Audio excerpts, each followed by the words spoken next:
4 তাৰিখে 2 লাখ লোক সমবেত হ'ব খানাপাৰাত।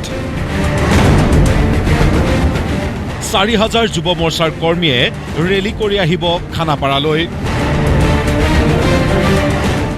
প্ৰধানমন্ত্ৰী নৰেন্দ্ৰ মোদীক আদৰিবলৈ সাজু ৰাজ্য চৰকাৰ আৰু বিজেপি দল। শনিবাৰে অসমলৈ আহিব দেশৰ প্ৰধানমন্ত্ৰী নৰেন্দ্ৰ মোদী।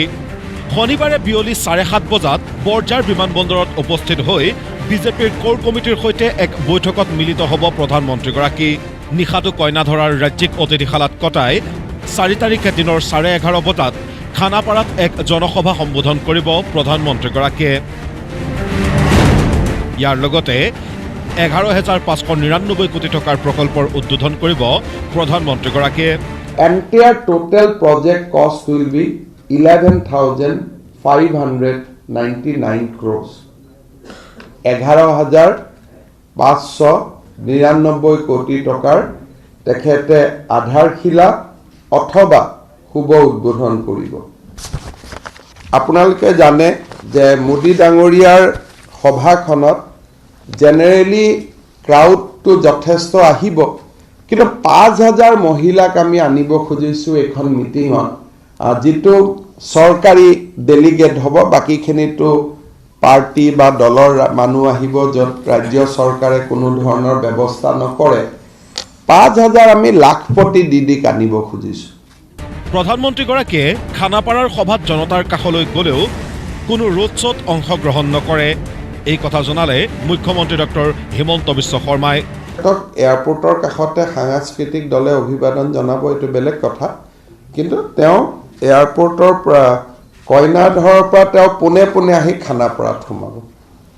তাৰ মাজত আৰু ৰোড শ্ব' নাথাকে।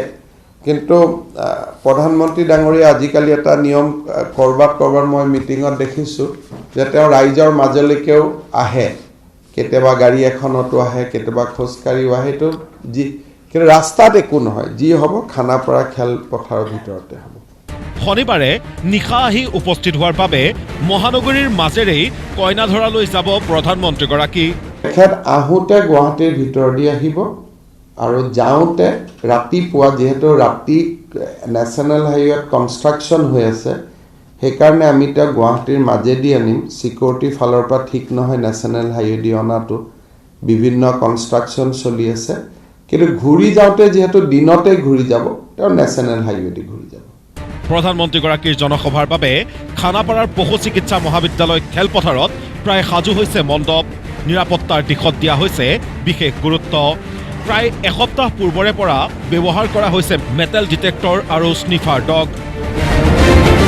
নিৰ্বাচনৰ পূৰ্বে প্ৰধানমন্ত্ৰীগৰাকীৰ অসম ভ্ৰমণ নিশ্চিতভাৱে গুৰুত্বপূৰ্ণ বিবেচিত হৈছে বিজেপি দলৰ বাবেও।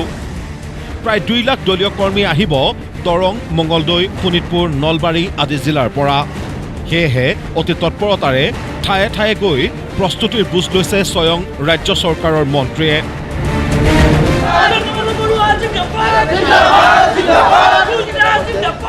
মঙলদৈত সভা অনুষ্ঠিত কৰি দলীয় কাৰ্যকৰ্তাক এনেদৰে দায়িত্বসমূহ বুজাই দিয়া দেখা গ'ল মন্ত্ৰী পীযুষ হাজৰিকা, জয়ন্ত মল্ল বৰুৱা আৰু চন্দ্ৰমোহন পাটোৱাৰীক। প্ৰধানমন্ত্ৰী ডাঙৰীয়া গুৱাহাটীলৈ আহিব আৰু 4 তাৰিখে ৰাতিপুৱাই তেখেতে এখন জনসভা সম্বোধন কৰিব। গতিকে প্ৰধানমন্ত্ৰী আহিলে আমাৰ কাৰ্যকৰ্তাৰ উৎসাহ বৃদ্ধি হয়। সকলো কাৰ্যকৰ্তাই এটা প্ৰধানমন্ত্ৰীৰ ভাষণ শুনিবলৈ যাব। কি ধৰণে মঙলদৈ জিলাত বা দৰং জিলাত ব্যৱস্থা কৰিছে অকণমান খবৰ খাতি ল'লোঁ। আমিও এজন কাৰ্যকৰ্তা, গতিকে কাৰ্যকৰ্তাৰ লগত আহি কথা বতৰা পাতিম। এনেকুৱা প্ৰধানমন্ত্ৰী নাই যে যিজনে প্ৰত্যেক 3 মাহৰ পাছে পাছে অসমলৈকে আহে আৰু অসমত নৈশ যাপন কৰে, আৰু যথেষ্ট অসমৰ কাৰণে তেখেতে প্ৰত্যেকবাৰে আহি কামৰ শুভাৰম্ভণি কৰে বা আধাৰশিলা কৰে।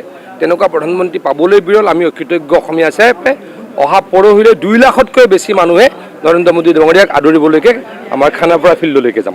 প্ৰধানমন্ত্ৰীগৰাকীৰ 4 তাৰিখৰ জনসভাখন চৰকাৰী সভা হ'লেও এই সভাৰেই নিৰ্বাচনৰ পূৰ্বে বিজেপিয়ে যে শক্তি প্ৰদৰ্শন কৰিব সেয়া নিশ্চিত। ব্যুৰ' ৰিপৰ্ট, প্ৰতিদিন টাইম।